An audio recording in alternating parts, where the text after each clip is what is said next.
Kailangan ang tao mahibalo balik ang relasyon ngadto sa Dios. Kaya may anahing bersikulo nga mabasahon naton dito sa 2 Corinthians chapter number 5. 2 Corinthians chapter 5, ini mga sinurat ni Apostol Pablo. Nasa gadiya verse number 20. Now then we are ambassadors for Christ, as though God did beseech you by us, we pray you in Christ's stead, be reconciled to God. Nasa gadiya, nagaampo kami para kan Kristo, sugad ni mga apilo ni Kristo nga maghibalik kamo ngadto, maghibalik kamo ngadto sa Dios. Kasi ini nga paghibalik ngadto sa Dios in gintuturoy han Dios, gintutuyo han Dios, ginplano han Dios. Ang karaygan Dios nga tanan nga mga tao diri mawara mahingadto sa impyerno.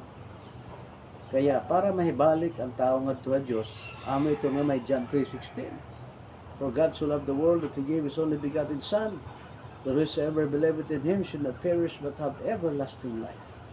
Alamay nga Dios sa baraan, diri niya pwede tumungtong ang kalibutan, darahang kamakasalang kalibutan. Kundi ang ginbuhat niya nagkatawang tao. Pinaagi han iya bugto nga anak para adto nga tanan yung mga tao mahibalik ngadto ka Dios.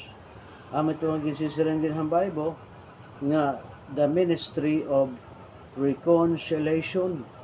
Didaha 2 Corinthians chapter 5 verse number 19. To wit that God was in Christ reconciling the world unto Himself, not imputing their trespasses unto them, and had committed unto us the word of reconciliation. Imagine mo, anabay nga Diyos, siya mismo, pinagi kang Kristo, naghimo yung paagi para mahibak ang tao ngadto sa Diyos, pinaagi kang Ginoong Kristo. Nga nagimbuhat ng Ginoong Kristo para pagpasaylohan mga sala, not imputing their trespasses unto them, nga igin commit, ginhatag haton ang ministeryo han paghibalik.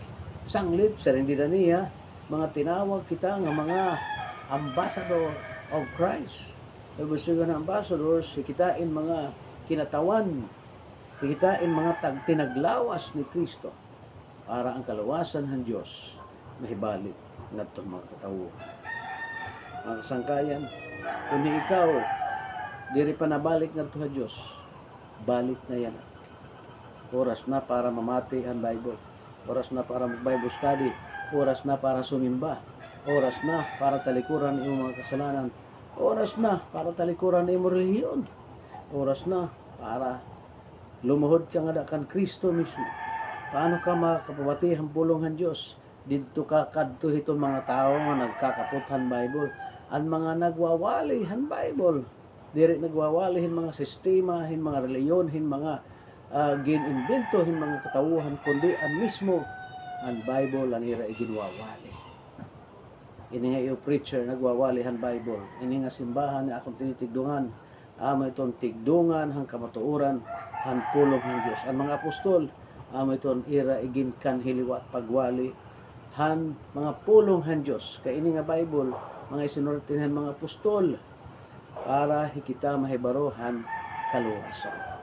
Kung diri ka ada hito na pagtuo, diri ka adahan kaluwasan. O salaan paagi ang kaluwasan, amo ito ng Holy Spirit ang nagluluwas ang tao, pinagi ang pagwali, ang pulong, ang Ginoo. Diri sistema hin relihiyon, diri bag-o nga relihiyon, diri hin mga inimbento hin tao nga relihiyon, diri mga pinagin ideya hin mga tao nga nagkaput hin Bible, kundi ang Bible mismo may pagtutuuhan kung ano niya kandida, itong imo titigdungan kung ano ang iya doktrina, dida nga ginyayakan, amo ito na nimo pagsundon. Salamat. Tune in for more. God bless.